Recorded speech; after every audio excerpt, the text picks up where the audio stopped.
नमस्कार दोस्तों, मैं आपके सामने लेकर हाजिर हूँ रसीदी टिकट का भाग 15 500 वर्ष की यात्रा। आज एक और पल मेरे सामने खड़ा मुस्कुरा रहा है। 1969 के शुरू के दिनों की एक रात का दूसरा पहर।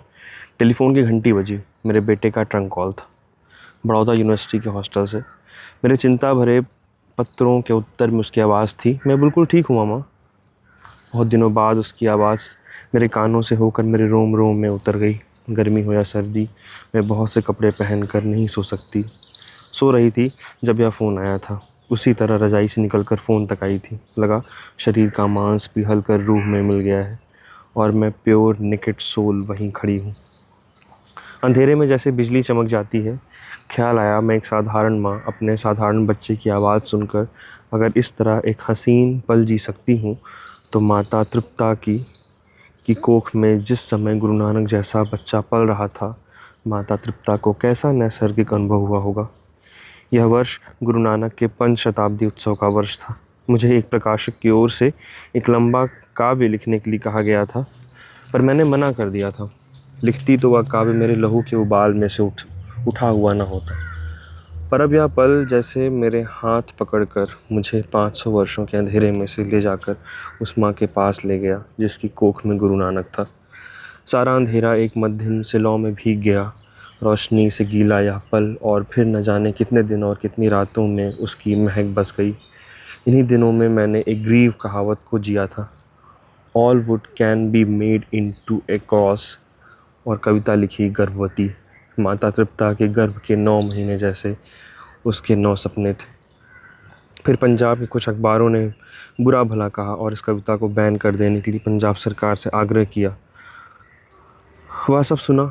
अजीत दैनिक पत्र में हमें किसी कृपाल सिंह कसेल के लेखों ने मुझे कामुक चींटी कहकर यहाँ तक लिखा कि पवित्र गुरु नानक पर मुझे कविता लिखने का कोई अधिकार नहीं था। पंजाबी साहित्य की बुजुर्ग आवाज़ें चुप थीं। उनकी जिम्मेदारी शायद चुप रहना ही थी। पर मैं अकेली नहीं खड़ी थी। यहाँ हसीन पल मेरे साथ खड़ा था।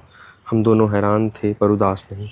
देखा, गुरु नानक को बहुत सारे हाथों ने लाठी की तरह पकड़ा हुआ था और गुस्से से बाहें फैलाई हुई थी। वह लाठी मेरे चोट मार सकती थी पर उससे ज़्यादा कुछ नहीं कर सकती थी। वह इस पल ने अपने हिस्से की लकड़ी को गढ़कर उसका क्रॉस बना लिया था और यह पल जिसे क्रॉस नसीब हुआ था आज मेरे सामने क्राइस्ट की तरह मुस्कुरा रहा था। एक लेखक की जिम्मेदारी। नेपाल के नेवारी लेखक साइमी धूसवा जब दिल्ली में अपनी एम्बेसी के कल्चरल सेक्रेटरी बनकर आए, कुछ ही मुलाकातों में लगा कि उनके अंतर का लेखक उनके डिप्लोमेटिक ओहदे से बड़ा है। उनके अंतर का यह विरोधाभास उनके लिए सुखकर नहीं था। यह और अपनी अन्य निजी उलझनें उन्होंने एक दोस्त की तरह मेरे माथे बांटी। जब भी परेशान होते मुझसे मिलने चले आते, नहीं तो फ़ोन ज़रूर करते। खैर, एक दिन मैंने उनकी बिल्कुल निजी एक उलझन के बारे में एक कहानी लिखी, अदालत।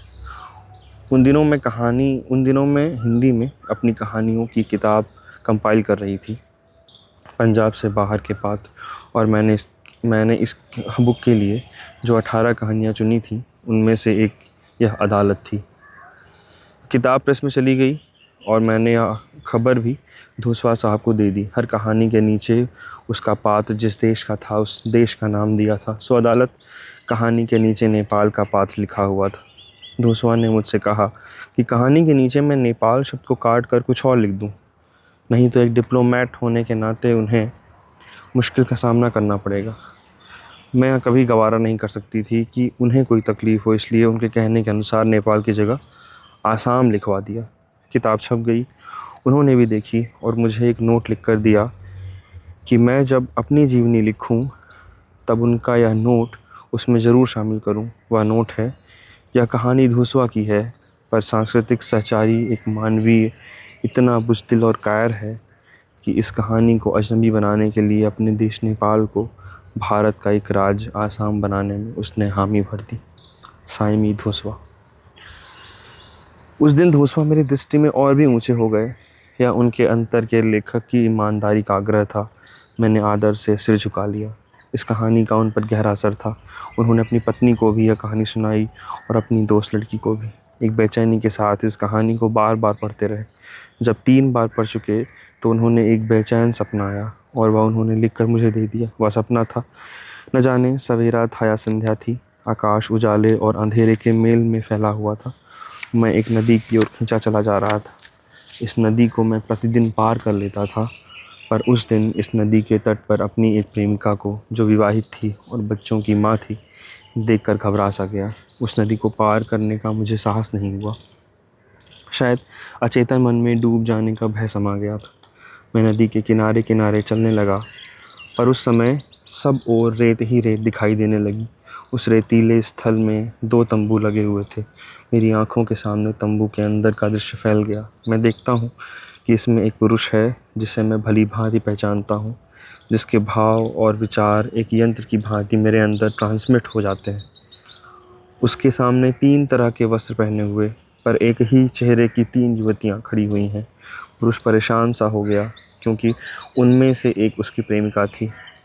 यह कैसी छलना है? वह इस चिंता में डूब गया। उसके आश्चर्य को देखकर उनमें से एक की आंखों में कंपन हुआ और वह आगे बढ़कर उस पुरुष की बाहों में आ गई। ठीक उसी समय दूसरे तंबू में से एक व्यक्ति क्रोध से बोलता हुआ आया और उस लड़की को बुरा भला कहने लगा। तू इस बंधन में क्यों बंध रही है? यह पुरुष तो विवाहित है, यह तो एक भंवरा है। लड़की ने तुरंत उत्तर दिया, मैं यह सब कुछ नहीं जानती, फिर भी इसे अपना रही हूँ। इतने में देखता हूँ कि दूसरे तंबू से आए हुए व्यक्ति का सिर धड़ से गायब हो गया। पहले पुरुष ने उस लड़की को सोत्साह अपनी बाहों में कस लिया और उस समय अचानक मुझे लगा कि मैं जो अदृश्य हूँ और वह जो सिरहीन व्यक्ति है और वह पुरुष जो पूर्ण रूप से वहाँ था, तीनों मुझ में समाये जा रहे। अचानक आँख खुली तो देखता हूँ कि अमृता प्रीतम का कहानी संग्रह एक शहर की मौत मेरे पास खुला पड़ा है, जिसकी एक कहानी अदालत में तीसरी बार पढ़ते पढ़ते सो गया था। सायमी धूसवा। यूँ तो अपनी हर कहानी के पात्र के साथ मेरा साझा है। कहानी लिखते समय मैं उसकी पीड़ा अपने दिल पर झेलती हूँ। उसकी होनी कुछ देर के लिए मेरी होनी बन जाती है और इस प्रकार यह साझा शाश्वत का एक टुकड़ा बन जाता है। परंतु धूसवा जैसे पात्र मुझ में केवल प्यार और सहानुभूति ही नहीं, अपने लिए आदर भी जगा लेते हैं। बहुत शुक्रिया। हम आपके साथ कल मिलेंगे पार्ट 16 के साथ।